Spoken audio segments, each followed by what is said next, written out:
Hi, I'm Liz Cully, and welcome back to Cool, Cool, Cool. Each week, I give you a glimpse into what I think is cool and chat with a ton of people that are definitely cool.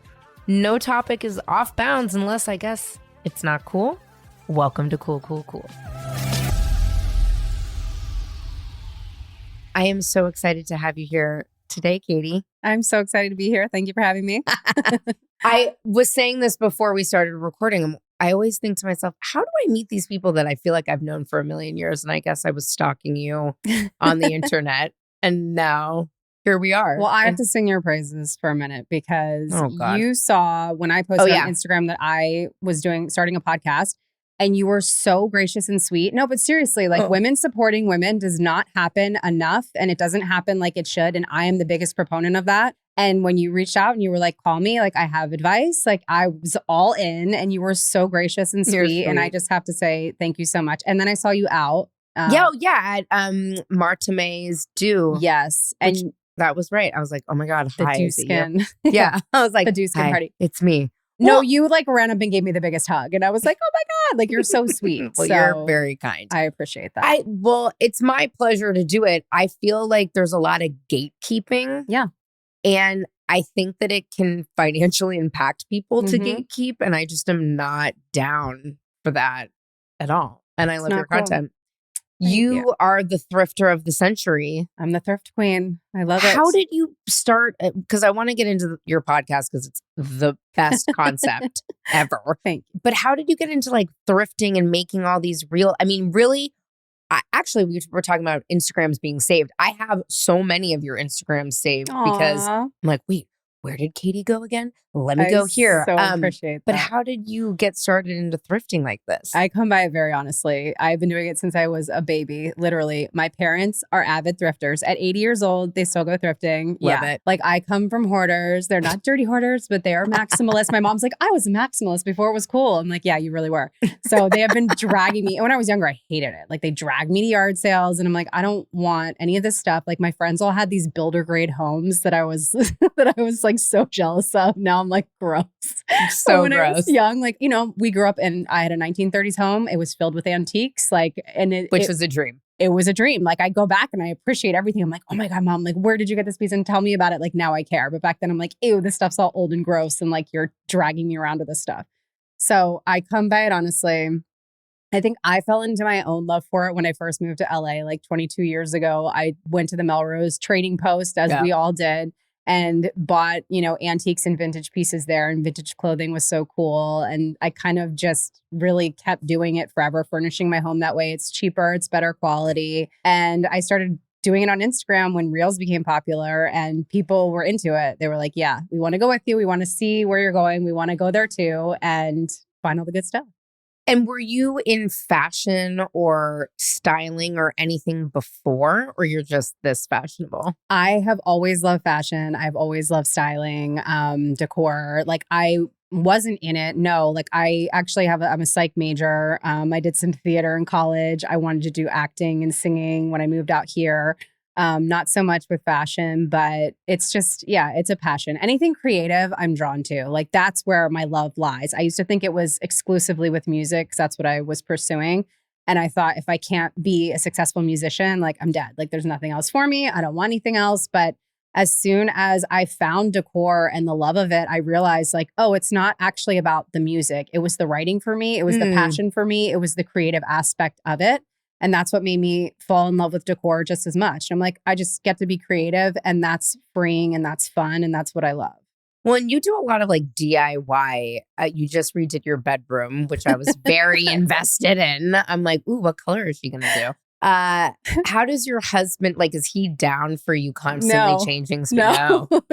He's like, what are you doing right now? No, he is not. He's not down for it at all. He hates it. He's a minimalist. Like, if it was up to him, he would literally have a couch and a TV and that's it. Like, he would have nothing. He puts up with it, basically. Like, he has his little man cave area where he is his studio, which I have actually infiltrated with all of my leftover stuff, which has become a problem. I know I have a problem. Is he in music? He is in music. Well, he does like audio engineering and he does dubbing and works on shows for like Netflix and Amazon and, behind the scenes. But he was a music producer and he's an audio engineer. And that's how we kind of like fell in love and met. Yeah. Did he produce your record? We worked together. We used to be in a band together called Meerkat for Mirage and Katie. Oh my God, I love it. We were Meerkat. Yeah. And we, performed a little bit and yeah, we did a bunch of songs and had fun with it. But ultimately did not pan out. It was not the way it was meant to go. It's hard. I mean, listen, I moved here with a dream and acting. It's just like, didn't we all? We did all. We're all here for that reason. We are literally all here for that reason.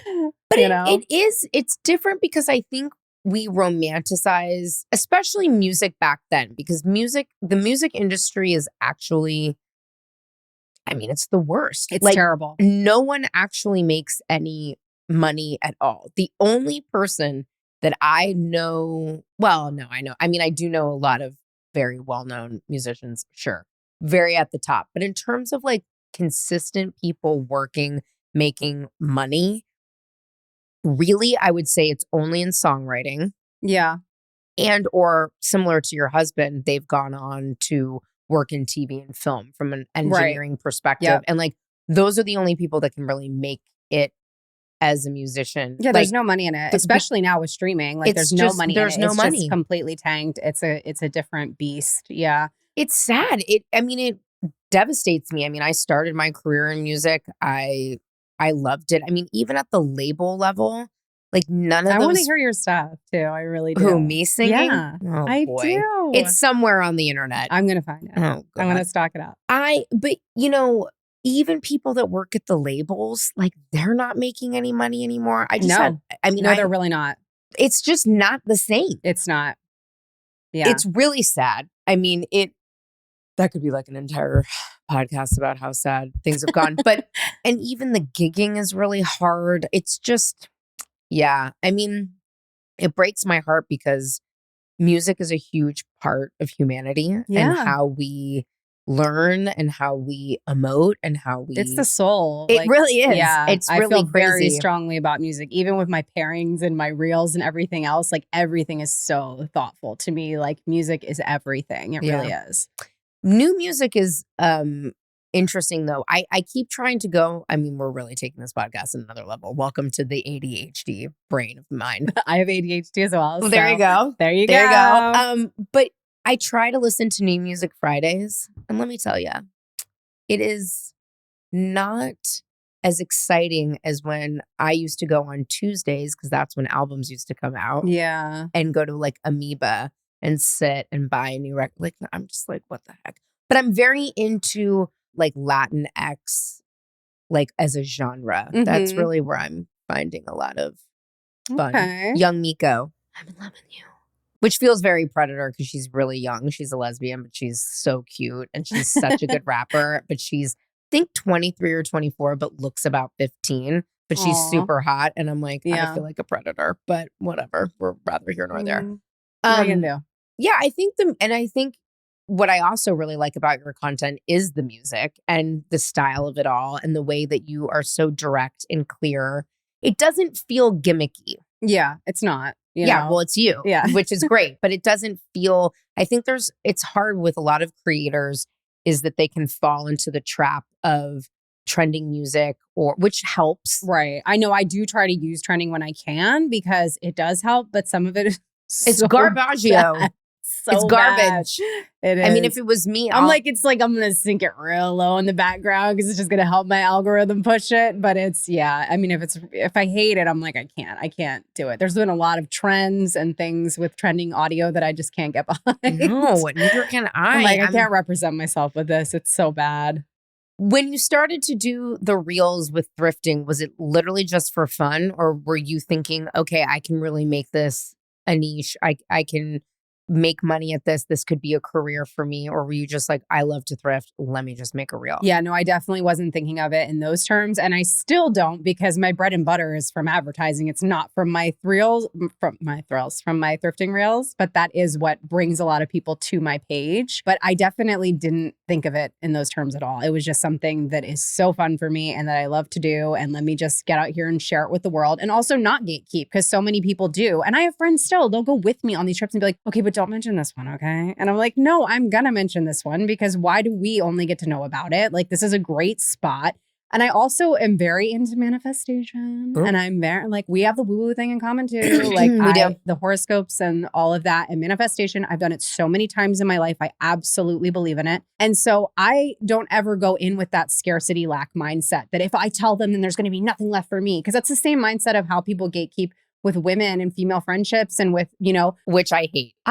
I'm like, your success is my success. If you can do it, I can do it too. And that's amazing. Like, we are both rising to the top. It is not like, if you have it, then I can't have it. And so many people have that mindset, and it's so sad and like little to me, you know, like, get out of that scarcity and lack. Like, there's going to be more for you. There's always going to be something new there. Sometimes there is, sometimes there isn't. Like, just appreciate what you have, stay in gratitude, go with the flow, and like, support other people.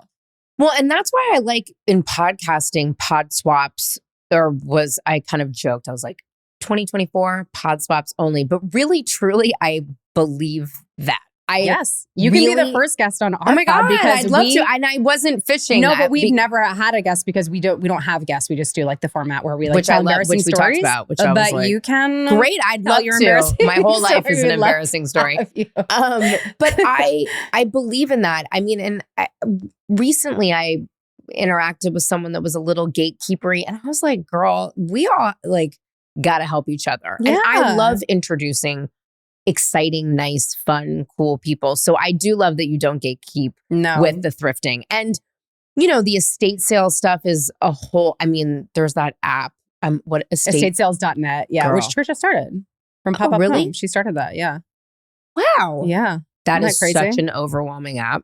I'm going to be honest, I don't really do estate sales. And not here. I would do them in other places like Florida because it's so intense here. And I don't like the throwing bows, like having to like get up super early and like get in line and race and rush. And like, I got to grab that piece and I saw this and I saw that. And like, it's just too much for me. Like, I don't like that pressure. Like, I want to be able to browse at my pace. I have a very keen eye and I spot things on shelves that people don't see. So you really do. Yeah. I mean, it is unbelievable because I went to the Goodwill in Pasadena when Huntington Collection, which I learned about from you, was closed for the 500th time I've gone. And I was like, it's a bitch whatever. to get there. Yeah. It is. I mean, we live over there, so it's not too bad, but we went into... I mean, to actually get there, to have them actually be open because they're closed all the time. Literally. Yeah. And so we went to the Goodwill in Pasadena. I'm like, maybe this will be good because you never know. Mm-hmm. First of all, it was terrible. The only thing... That one's not great. It's not great. Well, and I should have known because you didn't post about it. And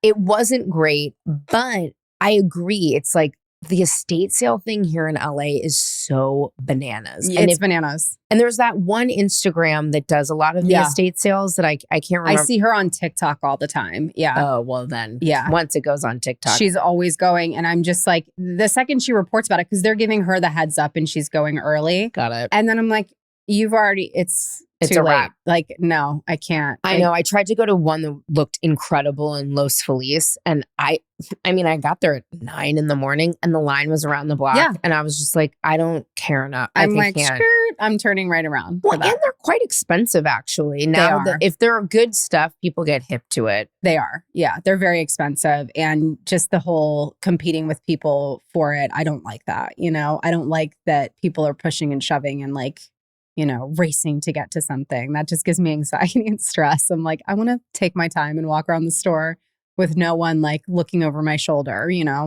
But you find things, I mean, I think a keen eye, that's just you. Like, you can't teach that. I mean, you can a little bit. You can learn designers and things like that. But you have been able to find things that are worth so much money. Yeah, you can't teach it, unfortunately. People say that. They're like, how do you do that? And like, I'll go with some of my best friends and they're just like, I just looked at that shelf. How did you see that? And I'm like, I can't explain it. It's literally, it is like a beacon. Like I'm just like, I scan the room and I see it and I go. And if it's weird and it's interesting, then I'm drawn to it. And of course, I do have, I guess I'm technically an expert because I've definitely put in over 10,000 hours. You're definitely an expert. But for sure. I know, a lot of designers and I know the quality of the pieces that I'm looking at. So I will look at it for that too. But I have bought things that I didn't know what they were. I just was drawn to them and then later like realized that the signature, looked up the piece and saw that it was worth like thousands of dollars and I paid, 25 for it. And that is very exciting. Do you keep those things or do you resell them? I keep them. I'm like, maybe one day I'll actually like take everything to an auction house. I'll like go to Sotheby's and like do a big auction. But for now, yeah, I am like, I'm a bit of a hoarder and I'm sentimental and I like the memory that's attached to it. That's why I like things. I like the memories, Yeah, I like them too. That is the only thing I will say with an estate sale when you can kind of like look through someone's life. You're like, whoa, this is wild. No, it's really cool. I would love to be, I like to go. I like to see the houses. I like to see the memories attached to them and how they lived and like what, it meant to them and think about all of those things, the history and the pieces. I love that about it. But yeah, the hard part for me with estate sales is just the sheer competition of it. Like it's a lot. It gives me pause and anxiety. No, same with me. Yeah. I mean, and it's hard because like you said, I mean, some of people, this is just like all they do. Yeah. You know what I mean? Yeah. They just show up in the morning and they just go ham and then they And it's a lot it. of resellers. Yeah, that's the hard part. Like people who are just going to like buy in bulk and get that thing they saw online, Yeah, and then like sell it on Facebook Marketplace, which is Craigslist still a thing? Technically, yes, but I haven't bought anything on there in years. Every once in a while, I'll go and just look and be like, what's on there? But because sometimes you're like, there has to be somebody who like doesn't know about Facebook Marketplace on there that's like selling a gem or a treasure, but I haven't found anything. Same with OfferUp. Like people find things on there, but I haven't. I haven't found anything on OfferUp. I mean, Facebook Marketplace has changed the game for me furnishing a home in a variety of ways. It's also the most annoying place legitimately on the planet because people are like, they flake or, the communication, they never put the dimensions. Never. Why? They'll just be like, table. I'm like, great. What is this? Do you have any tips for people on, because I spend at least, I would say, I don't know, anywhere between 20 minutes and an hour a day. Same. On Facebook Marketplace. Yeah. And I try not to do too many filters.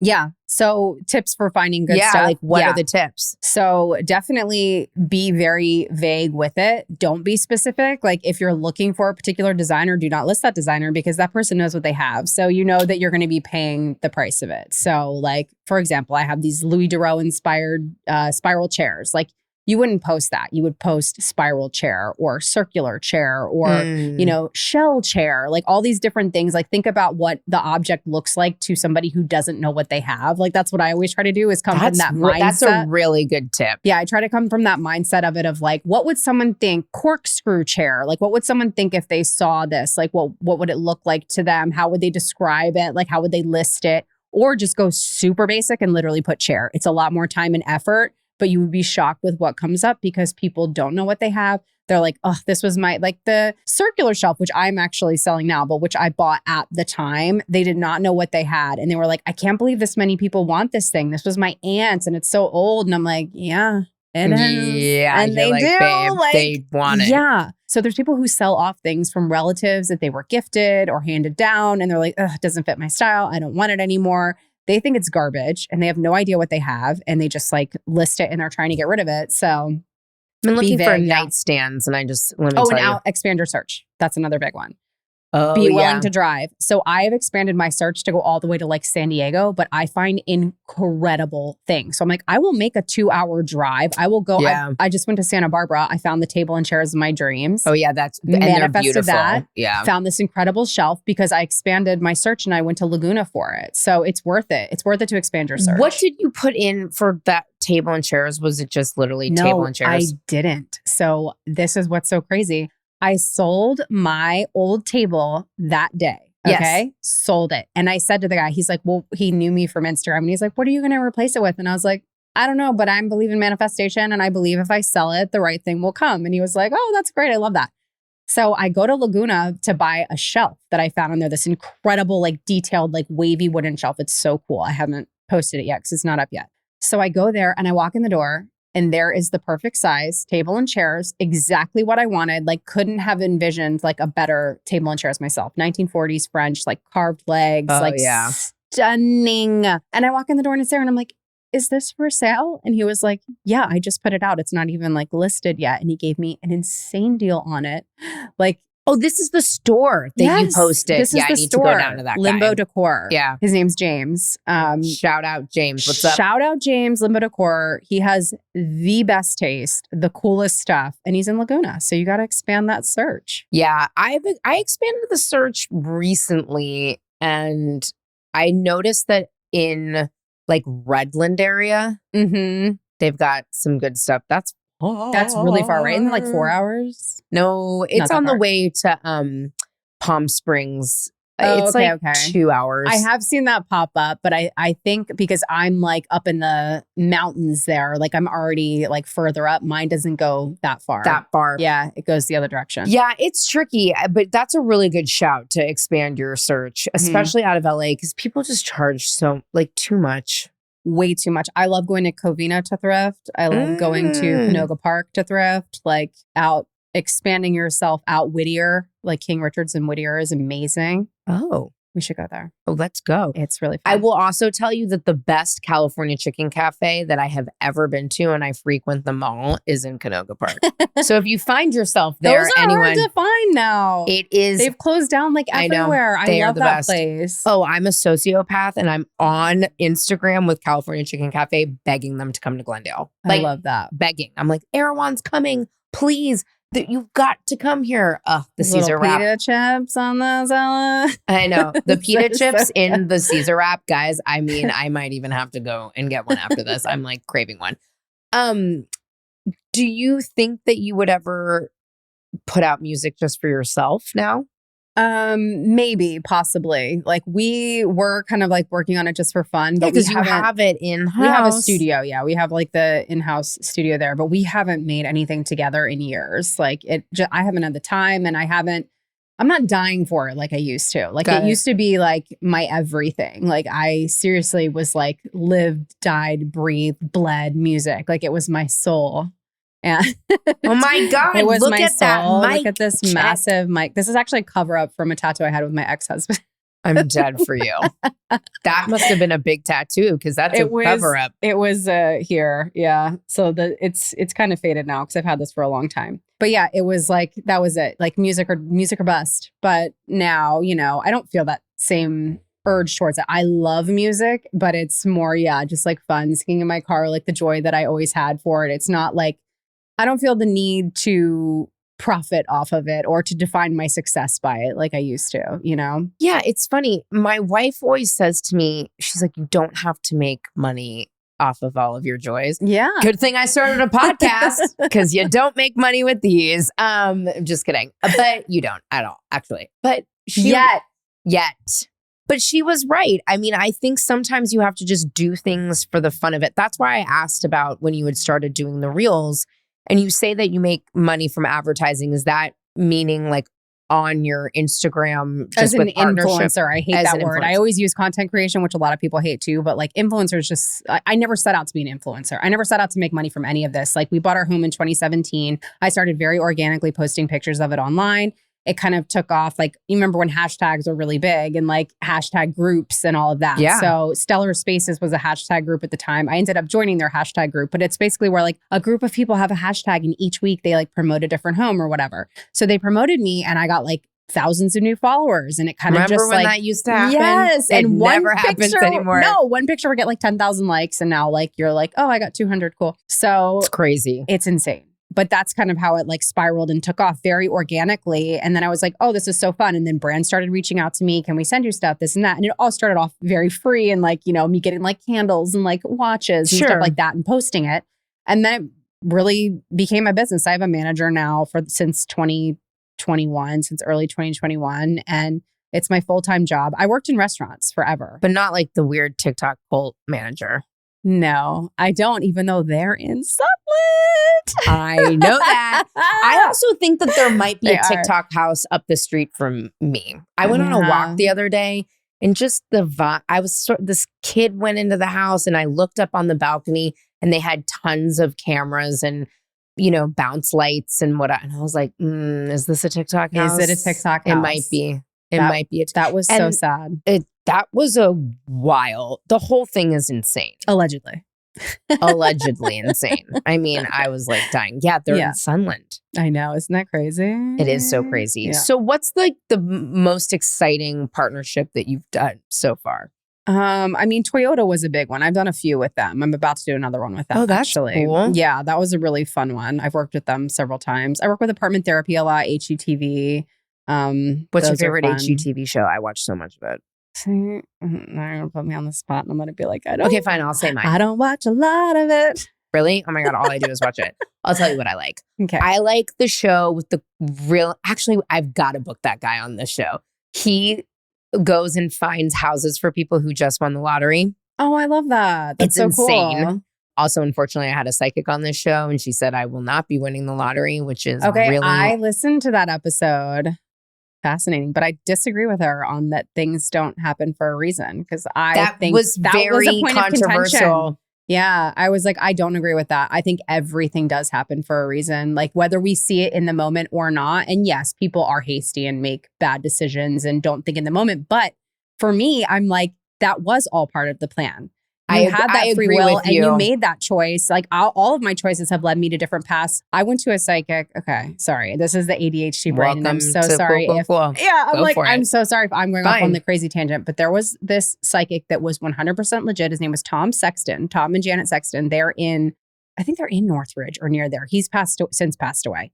But I went to him several times. I sent like 15 different friends to him. Did not give them he didn't have any information on them. He only had my number. So he couldn't have researched it. The guy was old anyway. It's not like he was online, like researching things. He would get all of their exact birthdays, exactly what they did. Like my sister's husband's name is Kurt and he goes by Cujo. And he like said to her, like, who is Cujo? Like literally like wrote it out. And he was like, oh, he's in art advertising and you're a neuroscientist. Like literally so specific, right?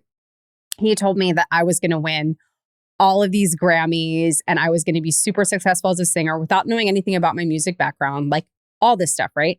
And here's the thing, we have free will. I do believe had I continued on the trajectory that I was on with my first husband, I would have had that life. I made a choice that I was not happy in that was not the right match for me. And I spent all my time like focusing on music because I wasn't happy in my marriage. I decided to divorce him, met my husband, like started off with the music thing. That's not where it went. It went in a different path. But I think like we do have these choices that we make that lead us on these different trajectories and right. And they're not necessarily wrong. They're just different, like I think I could have had that successful music career, but that's also not ultimately what would bring me fulfillment and happiness. And I know that now as I'm older, Yeah, I agree with you wholeheartedly. I think my life could have gone, and I've seen it. Yeah. Like I now work on the business side. And I kept kind of dancing back and forth with going back into production. And then I just decided like, I'm going to still do this, but I have to separate it. Mm-hmm.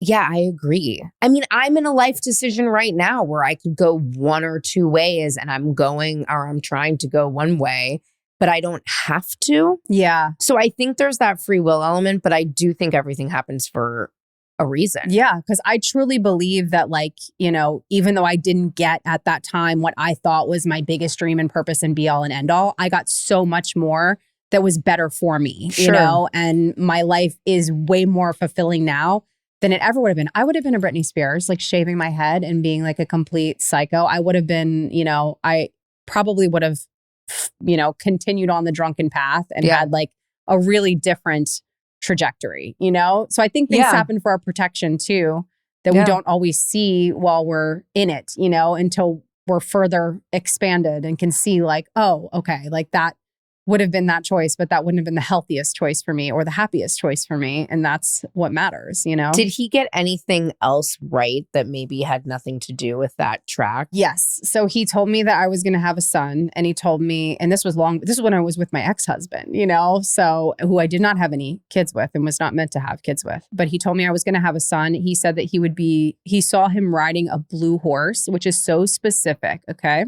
And he also told me I was going to be on TV wearing a blue dress. So I was on TV wearing a blue dress for my friend's clothing line on KTLA like 20 years ago, a long time ago.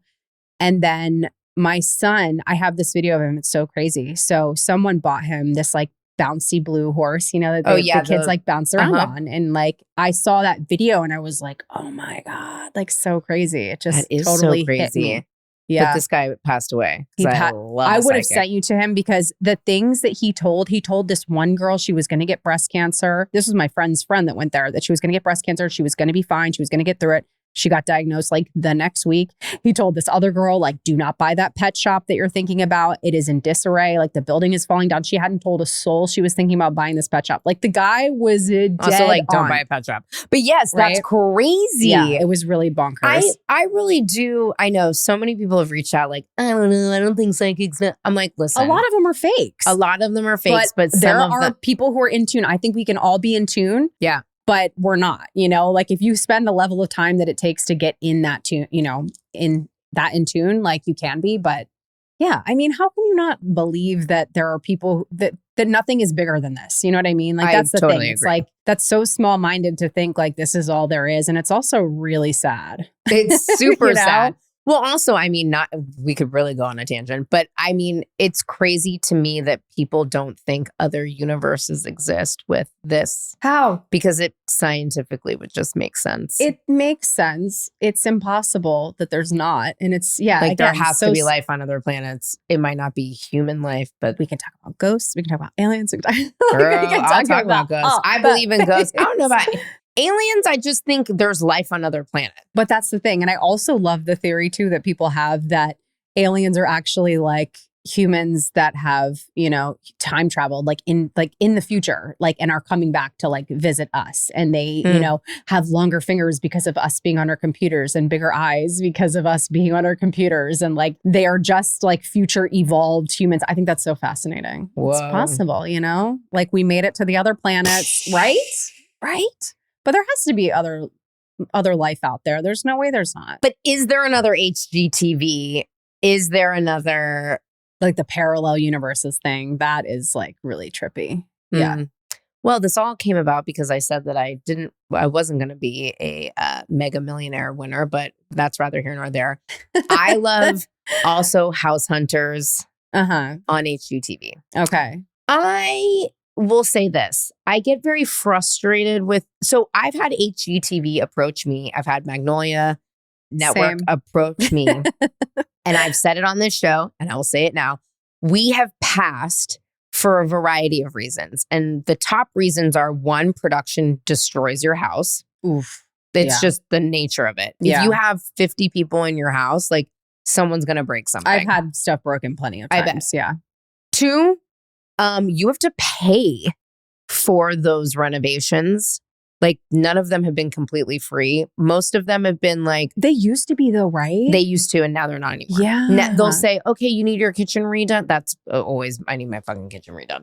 Well, we redo your kitchen, but like, what's your budget? And I was like, babe, what's your budget? Yeah, they're like, well, we'll match it and double it. I'm like, nah. So there's that. 3, you don't have a say. At least with Chip and Joanna Gaines or whatever. They're like, yeah, you won't have any say. I'm like, yeah, that's fucking crazy. Yeah. 4, what is my 4th? Oh, 4th, I know someone who went on HGTV, ended up suing them because they don't actually, they're up against the clock. Wait, so is that the one that they didn't finish the contractors on Magnolia? Like the contractors didn't finish it? No, it wasn't on Magnolia. It was at HGTV, but they didn't finish either. And my friend, like so they took out 2 supporting beams. Oh my God.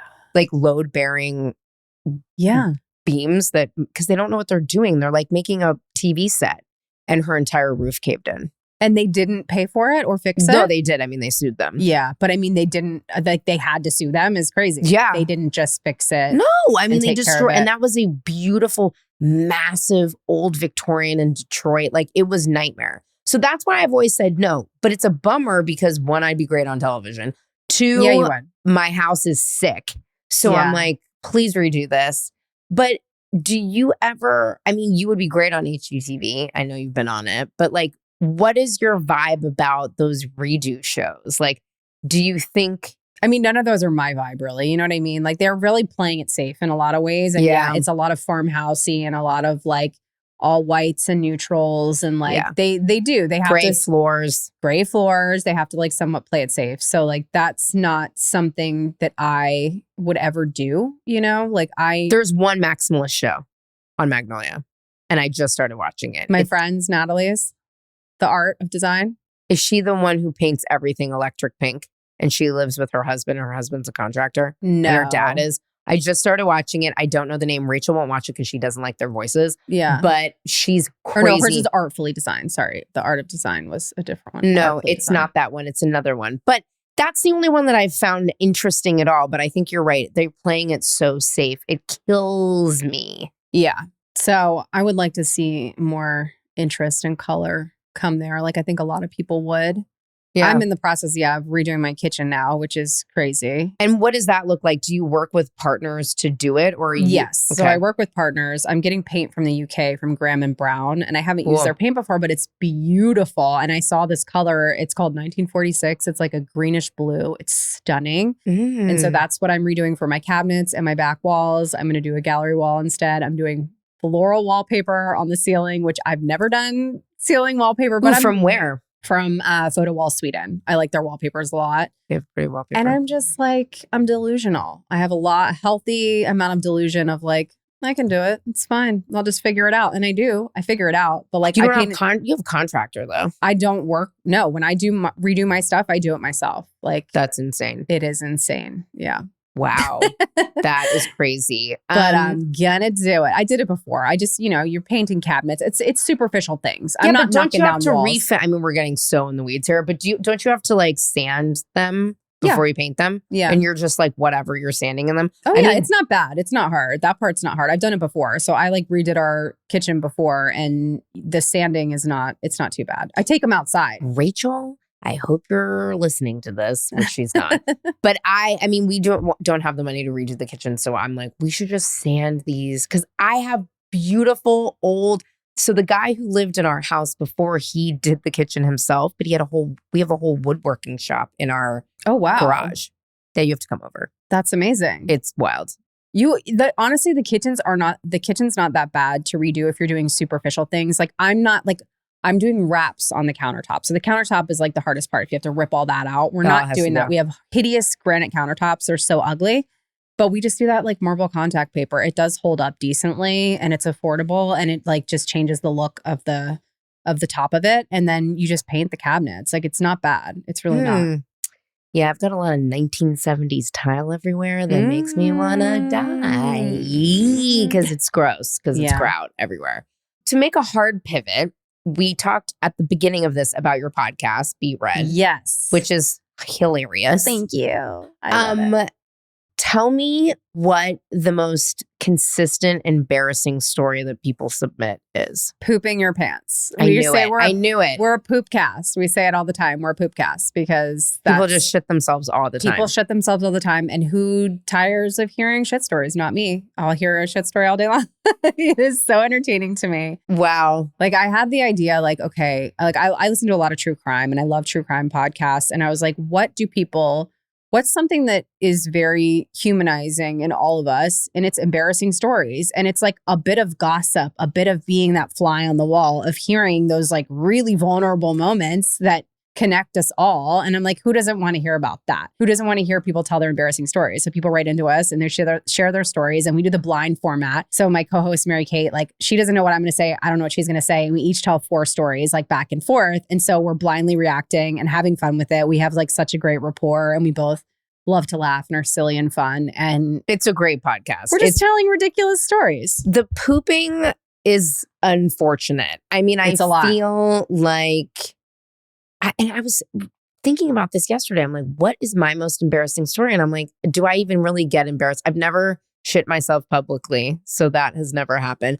I've like, what about drunken? Like all mine are drunken for the most part. My drunken stories and things that I hear the next day, they're really brutal to tell. But like those are. Mine aren't too bad because I don't get like that fucked up. Yeah. Oh, okay. I'm just more, I think I have fallen down. I'm a little clumsy. Yeah. I fell down the main flight of stairs at the Equinox in West Hollywood. Oh, oof. And actually, that's a good one. Picked me up from the ground. True story. Fabio. Oh, really? Yeah, he works out there all the time, or he used to. Fabio. Yeah, Fabio literally like. Does he look the same? I mean, this was 10 years ago, but yeah. Well, I'm trying to think of another embarrassing story. Haven't heard of him since the seagull. I do have an embarrassing story. Let's hear it. My God. Actually, I do have a really good one. But should I save it for your show? Mm-hmm. Up to you. Up to you. I'm going to save that one because it's too good for your show. Okay, in save hopes that for me. that I come on it. No, I'll have you. Seriously, you can be the first person that comes on. I'm trying. Oh my God, I will die because it's a really good one because it has like work involved. It's like, yeah, let's do really, it. Let's it's a rough one. Okay. But I think like embarrassing stories wise, it's never drunken. It's always just like, it's a lot of falling down. Probably why I like falling down Instagrams. So I love it when people like they're so funny, crash and burn all the time. But I think it's also having full conversations with people when I think that there are other people. I do a lot of that. Like putting your foot in your mouth too. Yeah, constantly. Yeah. But the pooping is interesting. I thought it would also, there could be a lot of like sex stories that you guys get. We do get sex stories too. Yeah. We get sex stories. We get pooping stories. We get, peeing your pants, falling, putting your foot in your mouth, all the things. Like you get things that you're like, oh, I never even thought of that to happen, you know? A lot of childhood stories, childhood embarrassing, like school stories. Yeah. I mean, I'm just so glad I'm not in school. I'm so glad I'm not in school. Like ever. So hard. It was a hard time. School was not my fave. Yeah. At all.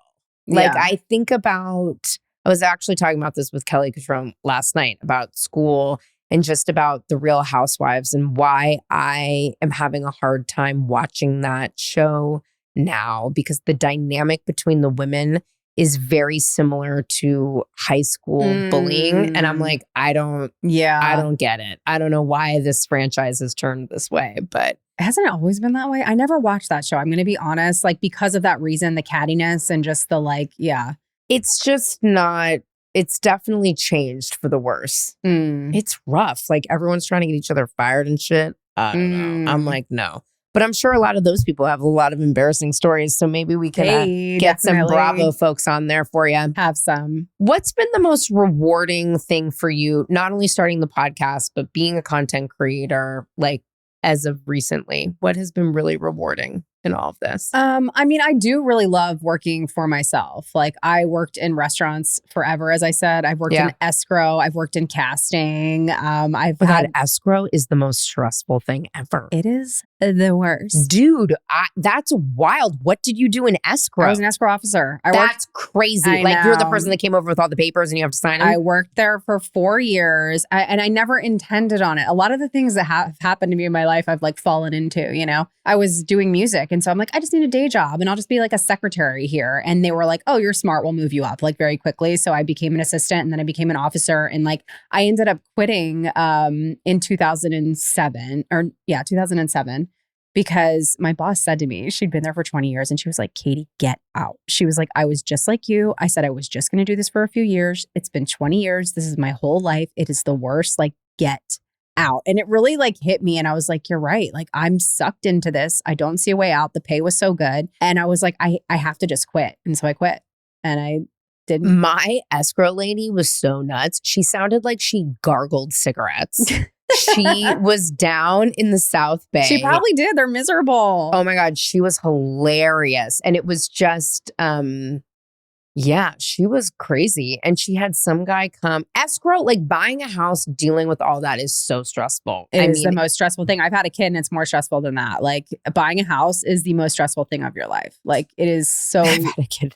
You mean having the kid, birthing, or just all being of it? a parent? I'm like having like buying a house like tops it all. God, like a escrow. stress level. Wow. How random. And in Yeah. restaurants, were you a waiter, front of house? I've worked in restaurants since I was 14 years old. Like that was my first job. Like I, did that when I moved out here for a little bit. And then I worked in casting. I worked on Fifth Wheel and Blind Date and for MTV. And then I moved over to the... Oh, I'm so sorry. You mean some of the best dating reality television that has ever existed? Yeah, horrible. And then I moved... No, it's not horrible. Blind Date, all those shows are so top tier. Yeah. They're MTV reality of that time. Top tier. It was top tier. And then I moved over to NBC and the last show that I cast was Average Joe. Do you remember that? Of course. Yeah, Average Joe. And it was just like, it was ridiculous. Like we went to casting in Florida and I was like, let's give us passes to Disney and I'll say that I'm going to cast someone there. And I actually got a Disney princess to come in. It's ridiculous. They're trying to unionize. Everyone was just wasted all the time. I was like, I got to get out of the scene too. Like, this is not for me. Like casting is kind of ugly. And like, casting is weird. It's weird. It's weird and it's ugly and it's a very like debaucherous scene. And I was just like, okay, I got to get out of here. Especially reality casting. Reality. Yeah. Ugly. It's dark. It's dark. Wow. So I got out of that. And then... Did you work at any like iconic fun restaurants in LA when you first moved here? Oh my God, no. I worked at Rumba Room and City Walk, which was ridiculous. They had a comedy night, which was pretty funny. And I worked at Carl Strauss over there. And I think those were the only two. And then I got into the casting thing. Rumba Room. Rumba Room. I've only been to City Walk one time. Yeah. And I was like, I can't do this. It's terrible. It's real terrible. I was a baby, I was a little baby. And then that is so funny. Yeah. And then so after I quit the escrow, I was like, well, I have to do something. And so I got back into restaurants and then I started working for, do you know Tironi on Beverly? So babe, I lived around the corner for 4 years. I opened that restaurant in 2007 as a waitress and I worked there forever. That guy still works at the bar. John. Yes. John. I love John. Do you know his kid is like an actor? Like she's a huge actress. She's Abby like, Fortson. She's like an A-list celebrity. Yeah. Like it's wild. Sorry. They're both actors. He and his wife. No, Christy. I know, but Abby, like his daughter is doing so well. She's so sweet. That's so funny. I changed her diapers when I was younger. I probably saw you at Tironi. I'm sure you did. I worked there for a long time. And then in 2013, I became the manager of the downtown location and then became the GM of that location. And then we shut down in 2020. So I worked there for 13 years. Wait. Yeah. There's no way we didn't cross over. I'm sure I used to go to I was like one of the only people that went to the one in Tironi downtown. Oh, I was there all the time. I was the GM of the downtown. Do you remember Brooke and Natasha, the cute lesbians that lived in the apartment building? Like that's very familiar. Yeah. I used to go with them all the time. Whoa, I love Tironi. So Tironi funny. got me through the pandemic. So now I actually do socials for them because I used to do their socials back in the day, and I do their socials again for Bettula and for Tironi as a part-time job. Wait, that's so random and amazing. Yeah, I just started doing it again like 2 months ago. I love Tironi. I wish that was very hard for me when we moved to Glendale and I didn't have like we constantly say that. We wish we just had like a Tironi over here. It's such a neighborhood, it's the best. I mean, we like lived there. Yeah.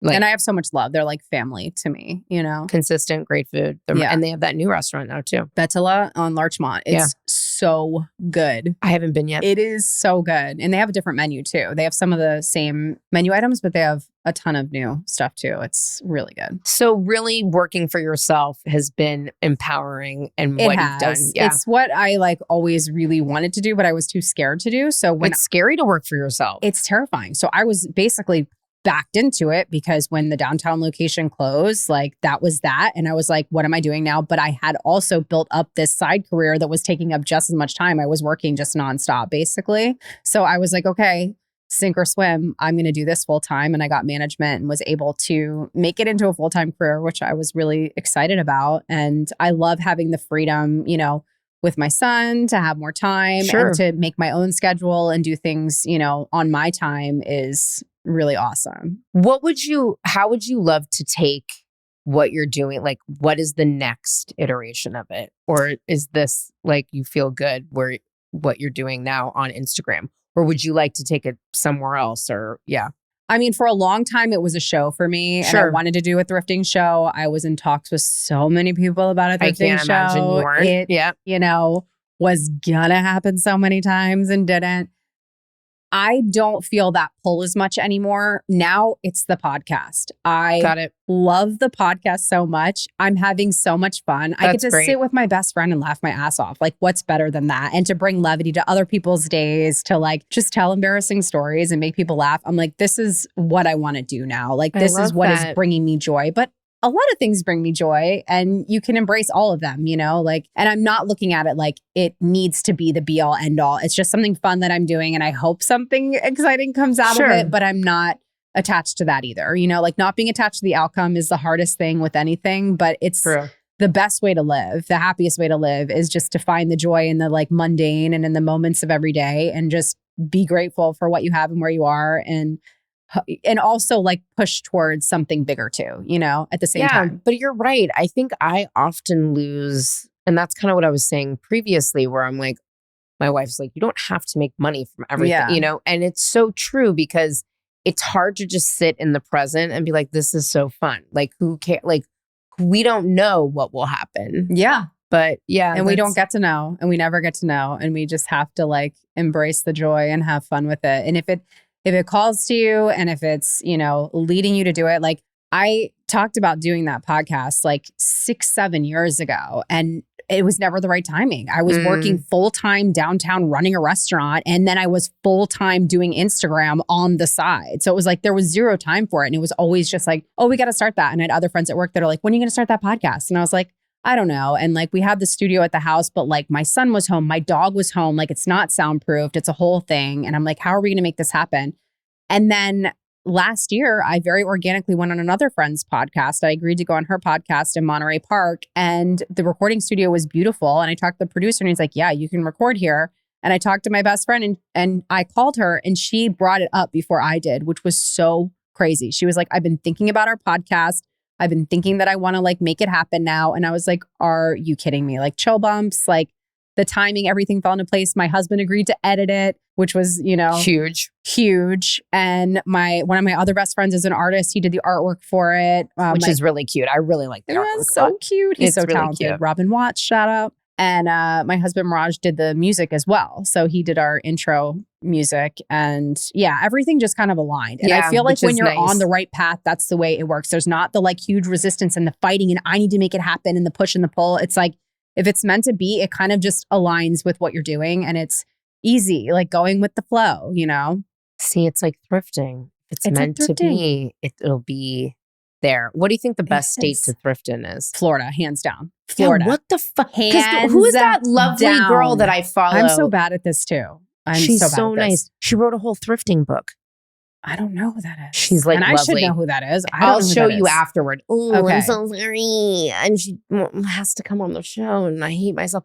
She is in Florida, this woman, and her thrifting is banana-cans. The clothes she gets are ridiculous. Yes. So, I mean, a lot of it is like really postmodern, modern furniture. Which they have the postmodern stuff. Which does not work for at least my house, which is why I'm desperate to go to Round Top, because my dining room table is an old church like office table. And that's my dining room table. And when I worked for 2 seconds with an interior designer, which I will never do again, you can go listen to the horrible podcast or the good podcast where I talk about the horrors of working with interior designers. Yeah, I've heard a lot of horror stories. The dumbest. Yeah. Like really, truly. She got me that table at Round Top though for like $1,200. Nice.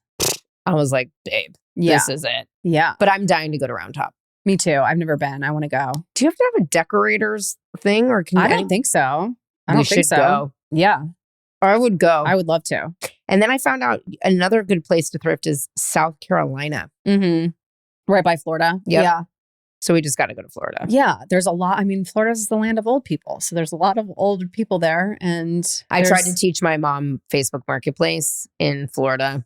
Abandoned ship immediately. Yeah. She got overwhelmed. And I was like, you're going to end up on the side of the road. Like, let's just cut bait. But yeah, the prices are out of control. They're out of control. I've gotten things for like $1 there. Like the prices are crazy. Yeah, Florida's the best for that. It's the worst for everything else. It's literally the worst for everything else. It's literally the worst for everything else. It's literally the worst for anything else. It's the best for thrifting. Well, I hope some of my listeners send in some of their embarrassing stories to be read. Please do. I would love that. beatreadpodcast@gmail.com. Because they are very smart and they are very funny. Yeah. And my DMs are filled with lovely but also hysterical messages. So let's hope that they give you some new fodder. Yay. Maybe not just pooping. No. Things. You can tell me anything embarrassing. There's all kinds of embarrassments.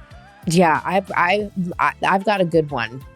I'm so excited. I'm so happy you did this. Thank you for coming on. Thank you so much for having me. My pleasure. Always good to talk.